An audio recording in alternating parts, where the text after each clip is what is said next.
ladies and gentlemen, to MSI 2023. We're up to game number 2. JDG, absolute destruction in the first one, Azael. Yeah, I mean, but the thing you have to remember is it's a really poor format for T1. This is a tournament that has been designed by Riot with 3 finals in it. There's an upper bracket final, a lower bracket final, and a grand final. I mean, how much more LPL bias can you get? We get Azael unleashed. That's what's actually happening here. I can't handle bias in my broadcast, Azael, okay? But look, all jokes aside, I think T1... I believe in the bounce back. Happy to try and bounce back in this one because they get to move over to a different side of the Rift and try things once again. They have dropped game 1s before, and in fact, that's what they do most of the time, domestically at least, and they did it the last time they faced JDG as well. And to me, the biggest thing about this, why I'm not like, oh god, it's going to be a 3-0, is because it didn't look like it was a play issue. It looked more like a draft, a compositional issue. Once we saw how JDG were really playing out that draft, how many answers they had for what T1's composition really wanted to get done, it just kind of felt like they had been absolutely checkmated. JDG were playing it out perfectly and had drafted that perfect comp to really answer what T1 wanted to do. So now we're going to see those adjustments here on blue side. Yeah, I think it was also a situation where even if, say, the coin flips the other way, Owner does get that kill, they snowball early, I think they would have ran into a lot of the same issues, particularly with how good JDG are at team fighting. T1 also seeming to note that the Wukong not going to be available to Kanavi, has used it throughout the entirety of playoffs with great efficiency, and the Annie not going to give over here to T1. Yeah, this is what I was calling for towards the end of the last game, because of course Annie has just been so incredibly strong in the hands of both of these mid laners. Knight not having played it thus far, but definitely proving that it's something that should be removed from him as well. Ahri going to be taken off the board. Of course, Knight, phenomenal Ahri player. As the Maokai left up and available and will be locked away. The Cassante being the final ban is kind of curious, as 369 is going to hover some stuff before he picks a champion. Yeah, very big swap away here. We saw Owner on the Kindred, wasn't really able to get anything done. Early play didn't work out. The Lamp's Respite wasn't really able to be used. And I think that Maokai, very similar to what we saw previously with the Braum and with the Gragas, makes it really, really easy and straightforward to play around your AD carry. Now, I'm really interested, is JDG going to try to T1, with the red side Sion here? Because they do have it. Will they try to look for that draft setup? And if T1 sees it coming, will they have their own response prepared, right? Because this is a strategy that they're obviously very familiar with. And the Zyra Khan here, I like Zyra Khan as a combo, specifically when it's into a Fellows. I think in Jinx, the range advantage plays such a large part, and it's not like Ruler is going to have to actually walk up, right? Particularly when we get to the later stage in the game, once we see the rapid fire cannon come through, we've seen Zayas really struggle with actually getting in range. Yeah, just take a train. Yeah. Pretty much is how you're supposed to do it. Maokai will provide some space here for T1. I actually really like Maokai at the moment. I think him and Vi are absolutely far and away the best junglers at this tournament so far.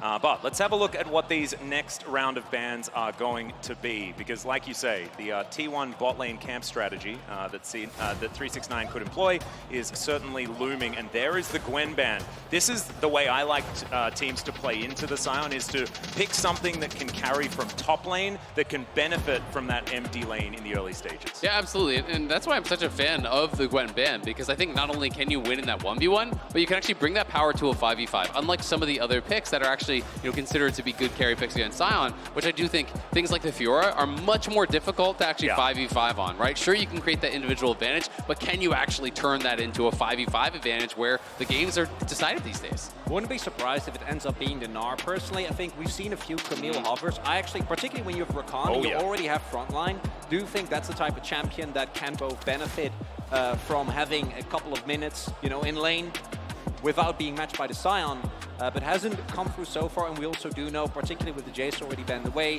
the Cannon and the Gnar are kind of Zeus's mainstays. Expecting to see him pick up either of those here. Yeah, if it was Bin, I would be like, ban the Jax away as well, but I think the Jace in Zeus's case makes a lot of sense. His final ban from T1 to come through, they are thinking about this one for quite some time.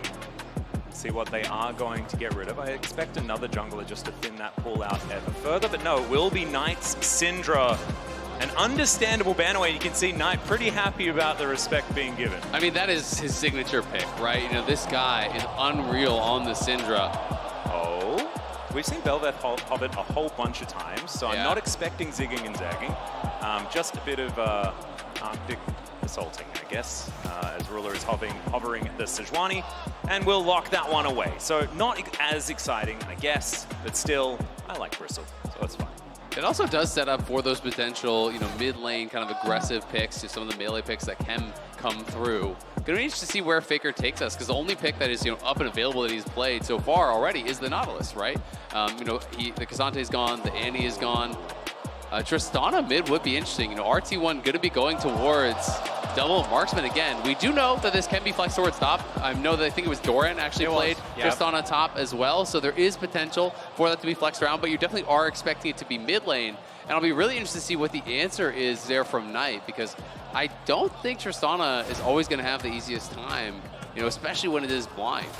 If it's like Tristana Gragas here, though, or I guess On theoretically flex. You're going to have to go back a few years to really find it, but it is going to be On locked away. Zeus has been putting a bunch of time into the Tristana top as well, like you were talking about, so theoretically FLICKR can be on the On in the mid lane if he would like to, but Knight, okay, considering the Cassiopeia for now. Well, this is actually a really tough matchup for Tristana. It can be very difficult to actually win out in this. Cassio can just harass the Tristana very heavily in the 1v1. You can win a lot of the all-ins. If Tristana's jumping in with the rocket jump, it's very easy to actually just drop the miasma on her, drop the Q on her, and you can win out in some of those all-ins. So it's also a pick that scales incredibly well. Range can be the difficulty for Cassio. It's how are you going to play it out in the 5v5, where there's a lot of engage, there's a lot of CC from that T1 side. But I think this is a great answer. This is something I've been seeing a lot of players go to in solo queue as an answer to that Trist mid. So excited to see Knight bring it out and want to see how he can perform. Also puts a lot more attention towards the mid lane. I do think both Tristana and Cassio can really struggle when put behind, right? When you can't hit kind of damage thresholds that you're looking for. And even though it has been a very bot side focused meta, it still kind of pales in comparison to how much attention we saw junglers give when it was the AD support, right? When it was basically dive, full-on 3v3s for the first few minutes of the games. So both Owner and Kanavi, I think, going to be looking to try and get the mid laners ahead. Top lane, it's tank versus tank. I think we might see the Science trap, but outside of that, don't expect there to go anything crazy to go down towards there.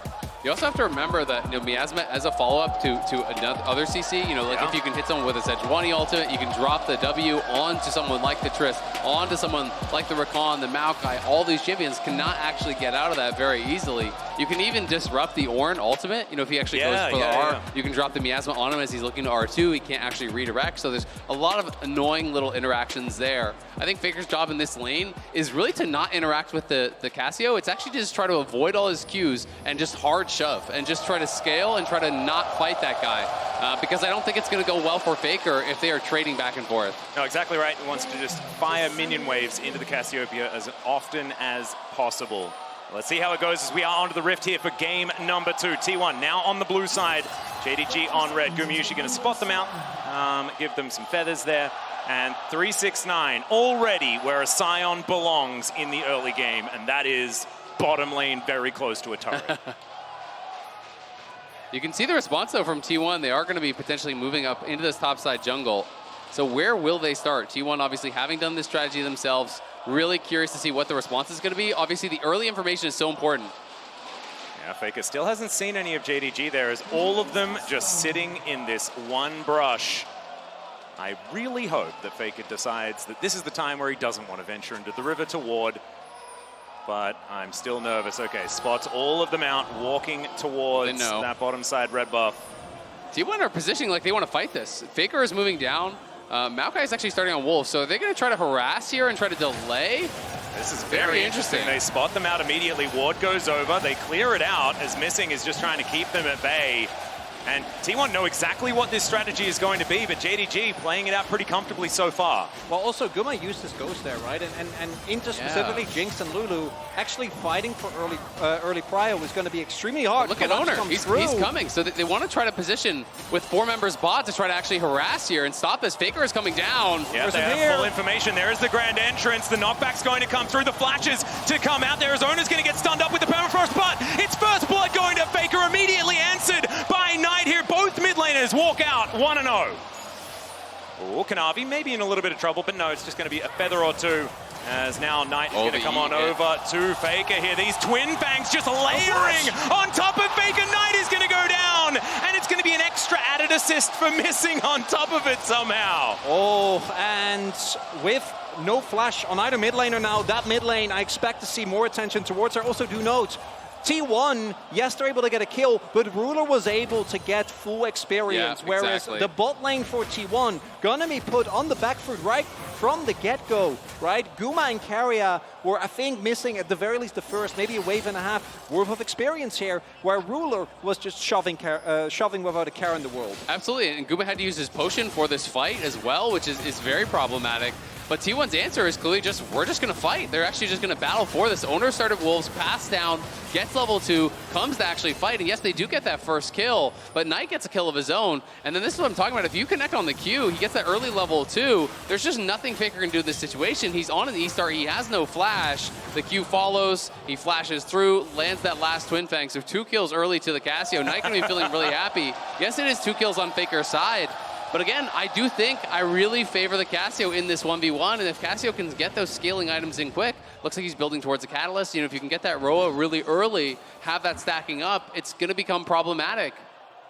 Accelerated game potentially for both of these mid laners. Of course, Tristana does like to get to those spikes a little bit earlier as well. As now 369 does still have flash. He's going to use it right now. He's slowed down by all of these saplings. Bramble smash to push him back in. Kanavi's going to come up 50% health. Decent Q there. He's going to knock up one. As now T1, they're desperate to try and find one of these. Permafrost is going to keep Owner at bay, but Faker is moving in now. There's the immediate flash out as well. Double knock up from Zeus as they take the first one, and Faker is going to look to try and take down 369. He's knocked up though as Zeus tanked the tower for as long as he could, and Faker's going to get it with the explosive charge. It starts out as a wet noodle fight, and then Faker shows up and then you say, hey, this isn't fair. How dare you bring a gun to our wet noodle fight? What a roam though from Faker, getting up towards topside there, changing everything, because if Faker was not coming, JDG just can continue to fight that 2v2, and I think they win it. So instead, it is a 2-for-0 clean for T1 on that top side, thanks to the roam for Faker, who gets another kill. And missing is just being so annoying here. He couldn't break the shield there, unfortunately, not quite enough AP. Yep, Zyra can't OP at getting back, as it turns out. And check this out one more time, Chronicler. And it starts off, 369 is able to flash the initial knock-up from Zeus, and this early on in particular, cooldowns are still very high, right? But the moment that Kanavi arrives, you do see T1 really needs to respect Permafrost in these early skirmishes, can get a lot done, but because Owner is able to weave out, get away, they can prolong the fight up until Faker shows up, and this knock-up from Zeus comes up huge. Yeah, pixels for 369 there. You saw him thinking that he was just out of range, charging that Q. Could have been a huge difference maker. Yeah, I mean, that was really close to being able to hold on there for 369. He lands the knockup. Relief. Oh, yeah. I mean, you could tell you're feeling stressed. You already lost one game. If you start to fall behind in game 2, you really start getting nervous here. But JDG down to this bottom side, trying to take first dragon here once again. It's a very early one. We're only 5.5 in. So they're kind of bucking the trends we've seen somewhat in this tournament, and they are really heavily prioritizing these early dragons. Also want to highlight, although we might get a attempt at a steal here. Looks like Missing is going to keep them off. Want to highlight that Missing being able to cancel Guma and Keria there was actually really big, because they were actually caught up mostly when it comes to CS. They've been able to kind of equalize. They were backing on the cannon wave, but then with Missing getting the first interrupt, it meant that Ruler had the opportunity to shove out the subsequent wave, and a lot more minions were denied, and now as a result, Ruler back up in the CS department. Yep, also half a level in lead as well, and at this particular moment in time, that is going to be a big deal. No Featherstorm available, but Super Mega Death Rocket is going to be there.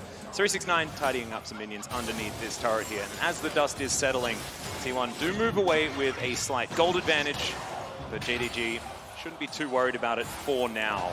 As, yeah, okay, that's quite aggressive positioning there from Zeus, as in goes Faker. Knight taking a bit of damage, but offering a whole bunch back there as well, even with Owner in the area. Yeah, exactly. And that is the problem, is that when you jump in, he just drops the miasma on you, you get slowed up. It's a guaranteed Q generally from there. And as long as Cassio has that poison on you, you're always going to win on the trades with the Twin Fangs. And you're... Oh dear, okay, Kanavi going to get Faker to rocket jump over that wall. Permafrost was in the air as well, but he's just going to be able to walk it out, no flash required for this one. T1 do rotate out of that bottom lane to try and potentially defend. Yeah, Big Dar Zeus was also already halfway through the river, right? So he's been able to keep pressure on 369 thanks to that gank that was found by T1 as Navi with the invade.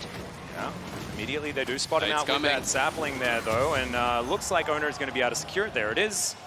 Wins that smite fight and will be able to walk away with his Bramble back intact. But they lose Prio on bot side, right? They lose control of their bot side jungle, and now it's 4-man bot here. Knight does have flash, and he has ulti. He could look over the wall. Yeah, there it is. Not going to be able to get the snares. Good knock up to come through from Carrier there, but he's going to tank up the turret for as long as he needs to, and now Carrier, a sitting duck underneath this turret. The poison is going to connect. There's the permafrost, and Ruler gets hand-delivered a kill. Beautifully done there from JDG. That bot jungle pressure, yes, it did not give them the red buff, but they push out T1. They get the 4-man play on bot side. They get the 2 for 0. Faker's going to get some plates back mid, going to be able to deny some minions, but it is a bigger victory on that bottom side because it is getting Ruler ahead of Gumayushi once again. And crucially, the only one that has teleport here and can join the play is Zeus, and he's not able to. It's still laning versus 369. So after the invade, not necessarily working out, the immediate rotation coming through, and as you point out, with no prio and no ultimates available, there's no way for T1's bot lane to survive this. Exactly. I mean, Faker had already been chunked earlier, right, previous to that play. As that one got a little bit dicey, but T1 do strike back on the top side. They take the Herald away. You know, it all comes back to that initial play where Kanavi, you know, is getting that chunk on Faker, pushing him down in the jungle. Then they can't take the 2v2 because they're down HP. Then they can't defend the bot side dive because they lose control of the jungle. And it's this play that you really love to see, and it's been signature here at MSI. Getting control of mid is not really always about getting your mid laner ahead. It's about being able to transition that to bot. Yeah, the really cool thing is it all comes from that level 1 play as well, because Ruler has that slight experience lead. Gumayushi's being denied, and then he's level 5 underneath that turret instead of having the Featherstorm. It is just so cool that everything is sort of coming back to these play. Yeah, I know. I'm trying to comprehend, and I just can't quite get there, Isaac. I do want to highlight that I do think that one of the big advantages that we see for Faker, there's a lot of champions. Nautilus is an example where if your opposing mid laner roams and you don't get any, and you get time alone in lane, it doesn't mean anything. With the Herald going over and the mid lane already being this low, might be an opportunity for T1 to take that with the Herald when the next Drake rolls around.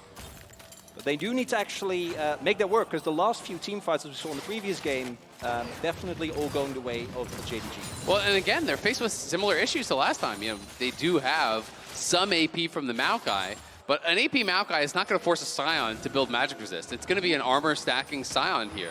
And Cassio becomes a tank once you actually do get to those later stages. You know, you do get Gargoyle Stoneplate generally as a 4th item. People are going Rylai's, you know, they're getting Roa, and they're grabbing, you know, they're tier stacking that up. So you have the tier shield, you have the Roa for HP, you get towards Gargoyles, you actually have some real tankiness. I've even seen against AD heavy comps like this, some Cassios go towards Frozen Heart, which can also be pretty effective. So there is armor stacking capabilities on multiple members on the JDG side.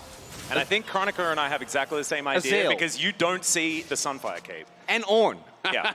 What do you say to that? Ornn is a mage, assassin. We he know does this. do damage, but he's still not forcing an EMR, my friends. Well, that's the whole point. You don't know how much damage he does. No one's going to build the EMR. We're going to check the numbers at the end on that Sunfire Cape, Azale. We absolutely will. We'll check the numbers on the Cassio as well. We'll see which one's out. Hey, ho, I don't know about that. Yeah, all jokes aside, I think One you're cape or a absolutely stick right. in your boot. Certainly far more balanced is the JDG composition. Faker's Draw a Bead is going to take a few levels to get the range up, but does mean that he is going to have that range to go toe-to-toe with Ruler. Zeus just doing some alcove gaming. Like to see it. 369 just going to walk towards him with his shield activated. Look at this. Just so much gameplay here towards his top side, but it is going to be Zeus finding a few angles. He's not quite brittle. That's when it gets a bit exciting in the Ornn matchup. Instead, he's just hitting him with his small hammer. As JDG now looking for this dragon.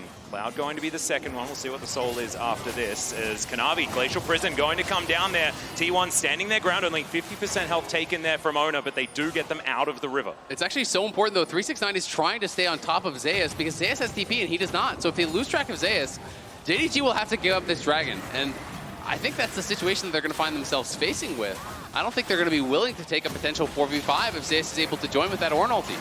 And now it is going to be the Rift Herald, completely denied in this mid lane. T1 do use it to get some control of the river. I don't know whether that's exactly worth it. Yeah, I think T1 was trying to make a play towards Dragon, but then Ruler and Missing were able to get Pry out bot side, so it's not like Owner and Faker can just run towards Dragon and start it, because JDG would be would have more than enough time to respond. So the one other thing outside of some plays for Faker that T1 got completely negated here by JDG.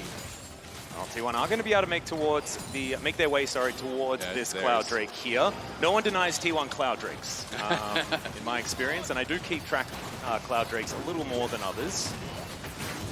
And they are going to collect that one here. So it is going to be Infernal Soul as well. This is going to be huge.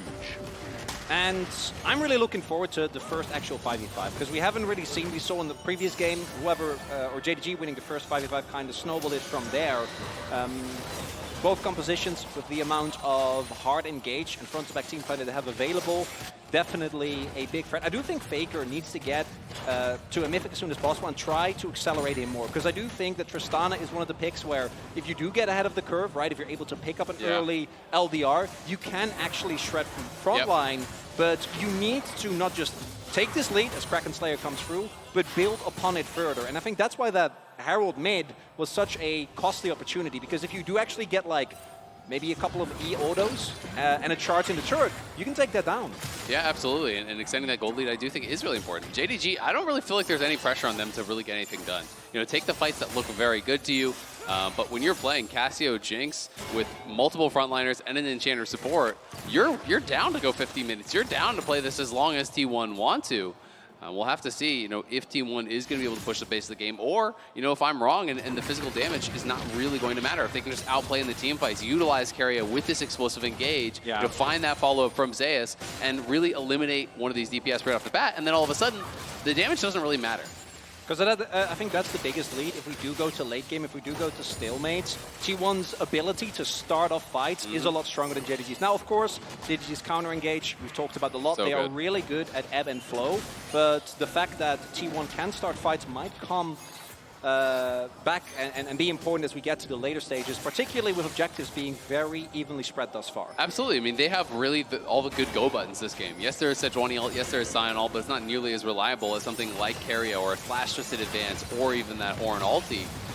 But not to mention Nature's Grasp, which is pretty ridiculous. Oh, great buffer. They're going to go for the point-blank ulti, but yeah, exactly right. The buffer is going to be there. Nature's Grasp going to come down. Miasma causing a few issues, but it's not going to be the greatest. Petrifying Gaze is now Knight taking so much damage here from Faker. Oh my goodness, the AoE. Ruler taking matters into his own hands here. Still has Super Mega Death Rocket available, and T1 are going to back away. In the meantime, though, 369's chilling on the top side of the map, just smacking down a turret. Yep, someone's going to have to respond to that, but it is going to be T1 moving into the top side river. They're going to be starting up this Herald, utilize the chunk they got on Knight, utilize the ulti down from him and Kanavi to be able to start it up.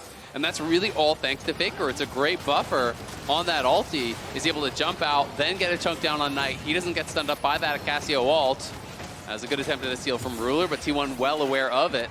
And will be able to extend their gold lead. He was aiming for Zeus there to win out that top lane matchup. Knows how important that is. High five. So, yep, you can understand that one.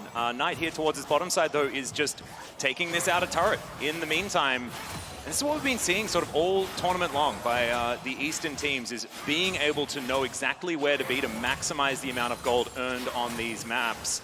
And Knight continuing to do so here on this bottom side. Do know, if there's no cross-muff from T1, like, you're going to give over first turret blood, going to be a huge influx of gold here with no real counterplay, right? You see 369 holding the top wave. There isn't really an opportunity to dive a Sion at this point in the game. Ruler and Missing holding down mid lane. As a result, gold now, 60 minutes, basically dead even. Yeah, dead even, but again, you know, it is that gold right where you want it for JDG. It is Ruler 1,000 gold up on Kumiyushi.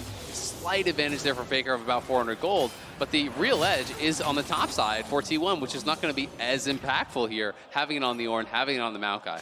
Yep, big spike as well with the Rylai's and the Rod of Ages now stacking, looking towards that Seraph's Embrace for Knight. He's going to get more and more powerful as all these synergistic items come in together. Kumiyushi feeling a little bit in danger here in this mid lane, and I don't blame him with Kanavi waiting in the wings. And that's why Cassio is so frustrating to play against at times, because it is so difficult to burst this champion down because you can build so much HP, and you get that Seraphs, you get the shield from that as well as they're going for the engage. In they go, yeah, the quickness going to charm up. Kanavi does land the ultimate, but not going to really get too much done as 369 is going to teleport in. And JDG going to be able to get out of there. That's both sums off Ruler, though, and that is massive here. We'll see if T1 are going to be able to find any sort of a fight. 30 seconds on this Infernal Drake. Zeus slinks back into Fog of War. The rest of the 4T1 members in this mid lane trying to hold on. As JDG move on in, 369, just trying to be a little bit tricky here with what remains of the brush here around the red buff. Infernal Rift does make things a little bit bare. And JDG also doesn't want to just give T1 free access, right? If you go all in on that dragon, T1 with Herald can possibly get 2 turrets right from the get-go, particularly with the pushing power they have as Herald comes down. Yeah, T1 still trying to hold on to that bot side river, but JDG now 5 members strong, want to stop Shirley from getting towards his turret, but there are so many ultimates flying towards JDG. 369 gonna have to flash immediately to get himself out of the way. The turret is going to fall, but the stun is just massive. Low health bars absolutely everywhere as Kanavi's gonna be the one to take down Owner in the end. And it's 2 kills for JDG. Gumayusi trying to kite back, and FLICKR has to rocket jump as well. Still damage available and low health bars on JDG, but they lose no one.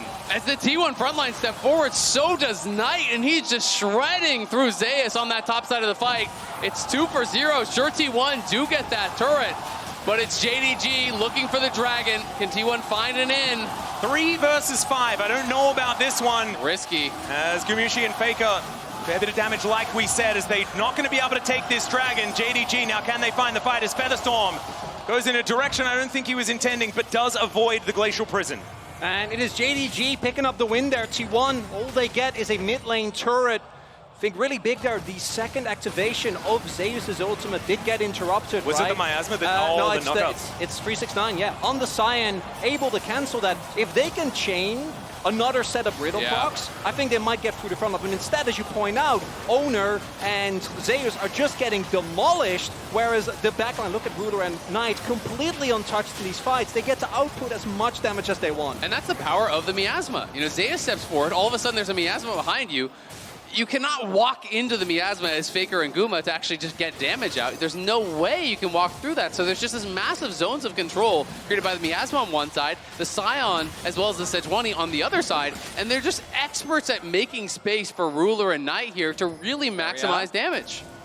Yeah, Keria is possibly in a bit of danger here, but he's going to be able to slink away. Fair bit of mobility on the Rakan, so maybe he's going to be all right. Owner takes his blue buff.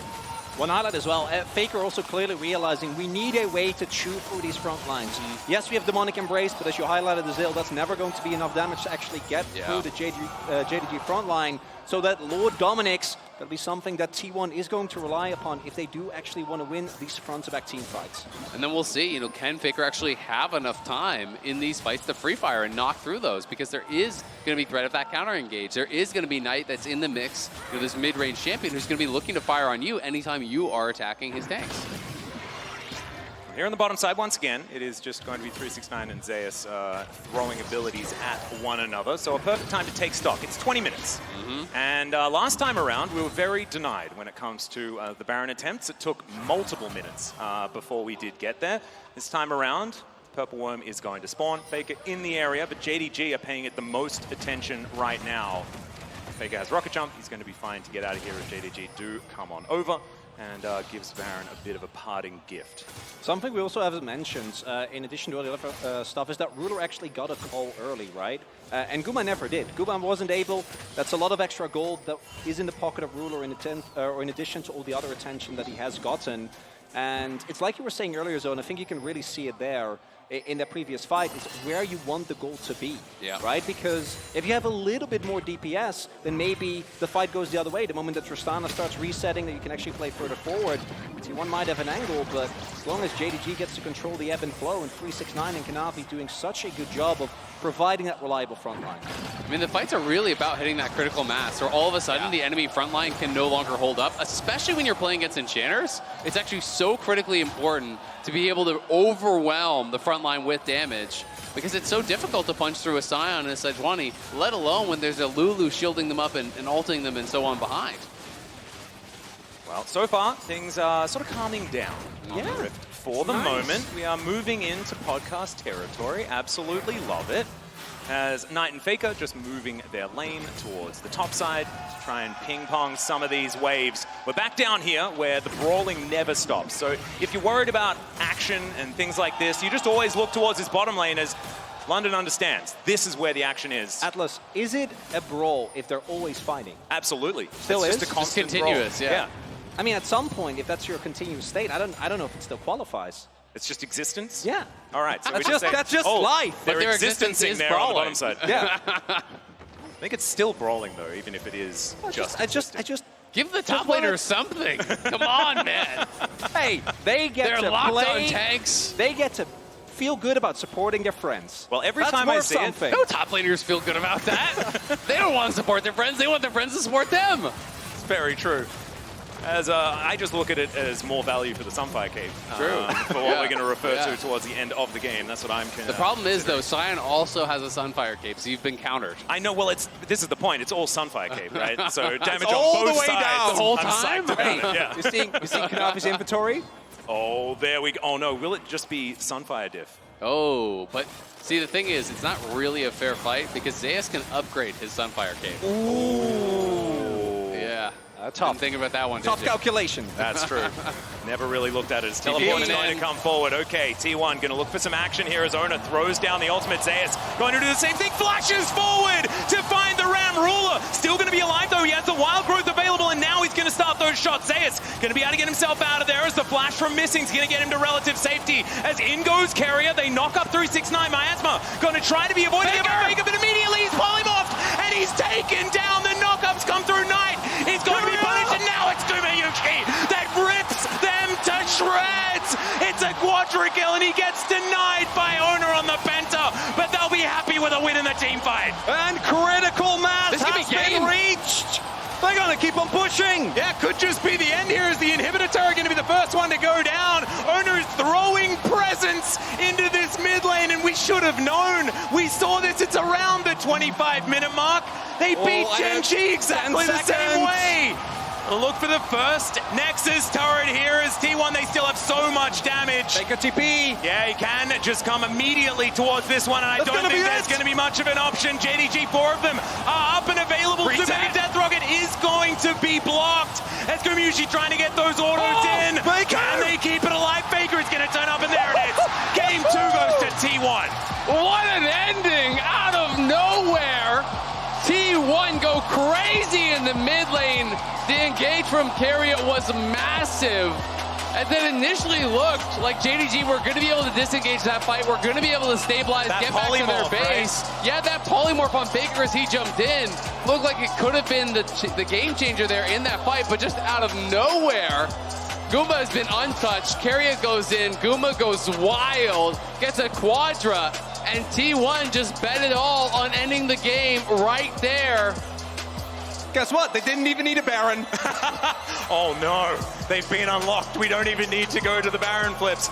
But no, it's so reminiscent to what we saw, right? You slow the game down and then you just find your angle. Last time it was Genji engaging into them. This time it was Carrier just finding that angle. Still, man, it was neck and neck for so very long. Even halfway through that team fight, it was looking okay. But as soon as there is that slight advantage, and the double 80 carry is certainly working out well here for T1. Absolutely. I mean, the leak became a waterfall, like everything all at once. Just busted sometimes through. the tank just explodes instead of there being that leak first, you know? That's sort of how it goes. But that is it from us for this game. Let's see what the analyst desk felt about that one.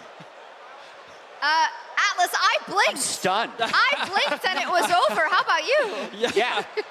What a banger. Like, you know, at the beginning of this game, Shock said to us, you know what I would love in this game is if we could have one really cool JDG team fight, and then we could have one really cool T1 team fight, and then immediately we got both of those awesome things. And nothing else. Nothing else. So, actually, we do have one thing that we want to run through, which was this early game, because we're going to be talking a lot about these team fights, of course, but the Sion invade, yes, we have been seeing a lot at this tournament, and different teams have come up with different ways to shut it down. this was T1's strategy of shutting it down, and it was to actually just straight up fight it, Dagda. Yeah, and they wanted to try and match the invade. You can see already they pulled their bot lane across as well to make sure they could actually try and fight. But the biggest problem with this is you've still got Ruler who's going to be pushing in that bot side. So despite the fact that they do try and go for this invade and try and match the invade, you actually end up in a position where you end up trading 1-for-1 as they start to come across, thanks to the ability for JDG to just pull it back. You don't really get Gumayushi involved in a lot of this fight. And then once you trade 1-for-1, Ruler's still in a good spot in the bot lane. I think the other big thing is the fact that, as you rightly said, because they're able to get that kill on tonight, it makes this idea not as promising in the early game. And then we were talking about, is this really worth it for Knight? We were saying from a mental perspective, yes, but from a positional advantage, no. The way it was pushing into you, it doesn't really work out in his favor. And at this point, though, we thought, okay, JDG already off to a pretty promising start with Ruler pushing in bot, but then it felt like that this early game was going very back and forth with how much more unlocked the mid laners really were. I just gotta say, that's like you're watching and you feel that, what Knight wanted. He knows I'm getting these trades. I just can't not get this kill. I just can't not, right, Jet? I agree. And if you can blow open the early game, you can make a difference. I think that ended up neutralizing the early game, what we just saw. And then the game became all about team fighting. It did. And this was some of the most front-to-back team fighting. Definition of front-to-back. And what you mean by front-to-back is you'll have your front line right here, and then your back line right here. So that'll be JDG. And then T1 is front-to-back. And there's a few angles that I want to show. Let's roll this clip for team fighting. And generally speaking, you think tanks in front, carries on the side. But what's more important is who can hit and who can't hit. And let's pause it here, because I just want to be able to draw your eyes to Knight. He's the reason the first fight went well for JDG, because specifically Knight draws attention to himself and basically stops FLICKR, who's kind of in this clump, from being able to hit. So the main thing that decided this first fight was Knight's ability to get access to damage and FLICKR's inability to get access to damage. So let's roll this clip right here. And everyone is taking as much damage. The front is taking as much damage as they can while their back hits. But when Knight moves up, he baits everyone to come through, and he actually buys a bunch of time without his front line having to take damage. And now, just watch FLICKR in the back here. He's really unable to get auto attacks off as the fight is falling apart around him. And this is where it felt like, oh my God, is JDG going to 2-0 the series? This looks like a superior front-to-back team fighting team comp. Tristana can never access damage against Cassiopeia, but that changed in the second fight. Yeah, we'll see it in just a second, Dagda, but I think you were feeling the same thing what Jad is laying out here. The fact that they seem so incredibly crisp, Ruler just doesn't seem to die, and I guess there's a lot of frustration probably at that point coming out of the side of T1, specifically Gumayushi, who probably feels like, listen, I don't feel like I can really do anything here. And I think that's what myself and Betty were talking about in the middle of the game, was like, hey, you know, what do we think? Is there ways for you to get access onto that back line? Because I think when you've got like the Miasma, the Sejuani, the strong side in the front line, it becomes very difficult for Gumayushi in general to try and get onto space in these fights. You can even see in that fight there, the Miasma being able to prevent the likes of the Maokai from being able to twist it advance. You don't get the Ornn onto the back line. Like, you actually don't get the setup to actually gain access to Ruler. And I think that made such a difference in this one, but it was very different when we got into that second. Yeah, and we want to give we got the final fight. We got the final fight. Okay, let's go. We'll take a look at that. I tried to watch this as many times as possible, so let's put it up on the screen. We can roll it right now, and I'll tell you when to pause. So basically, this fight is different because T1 actually gets access on tonight. Not to mention, the initial engage doesn't get stopped. So the Ornn goes down, and Ruler gets fairly low at the start, which prevents his ability. But here, if we pause, it is kind of reset again to a front-to-back team fight, right? Ruler is back here, Knight is over here, Guma's hitting, FLICKR's hitting. FLICKR gets a lot more hits off in this fight. So let's roll it once again. And as Knight turns to try and get the damage down, he actually, FLICKR jumps in. This ends up baiting him. So pause it. Even though FLICKR is down, they've killed one front, so there's not many people left to take damage, and Knight is out of summoner spells. So watch the CC chain that can come on through tonight, and also remember that most of the peel is gone from JDG, and I'm clearing it right now to make it clear that that front to back I talked about is gone. It's just a line, so anyone can get hit. So let's roll this clip through. Knight gets CC'd by Zeus, amazing knockup. Guma kills him, the charm then gets him, and remember, they can get access to the CC because the fight lines had been broken for JDG. T1 capitalized, got access to both carries, quadra kill, game. Unbelievable turnaround by T1. I mean, so much credit needs to go to Zeus in this fight. The initial engage onto the back line that chunked him down to half, into the follow-up CC later on in that fight as well. The way in which he was able to get onto the carries both times on the Ornn was the hardest part for them to navigate. You were just talking about it, Dagda. Backline access. How much does T1 really have? Well, it turns out that Zeus was the whole backline access himself. Hey, and I thought I was watching Gen G T1 again, the 5th game. I got such a flashback because remember, that was such a long, dragged-out series that ended on a whim, and T1 saw their chance here, and they took it. This does mean that we're all squared out 1-1. JDG now selecting to go to the blue side, Dagda. Surprise, surprise! Hey. You would have seen it coming, but I definitely think this would give them those big advantages, especially when you look towards things like the Cassante, the Annie that they had to ban away. I think having the opportunity to actually flex that Annie a little bit is going to be super nice for them. I also just think the opportunity to play back towards what has been their style of, hey, prioritizing the Jinx, which they did get this game, but also just having a bit more of that the first pick access to provide that front line a little bit better, even in the jungle role as well, to make sure that this Jinx can be the big carry. Yeah, so interesting. I mean, it's Worlds 2022 all over again as T1 tied the series, but JDG will be looking to rewrite history. We'll be right back with game number 3. As now Knight's going to come on over to FLICKR here. These twin fangs just layering on top of FLICKR. Knight is going to go down, and it's going to be an extra added assist for missing, going to keep Owner at bay, but FLICKR is moving in now. There's the immediate flash out as well. Double knock up from Zeus as they take the first one. This isn't fair. How dare you bring a gun to our wet noodle fight? They knock up through 6-9. Miasma going to try to be avoided by FLICKR, but immediately he's polymorphed, and he's taken down. The knockups come through.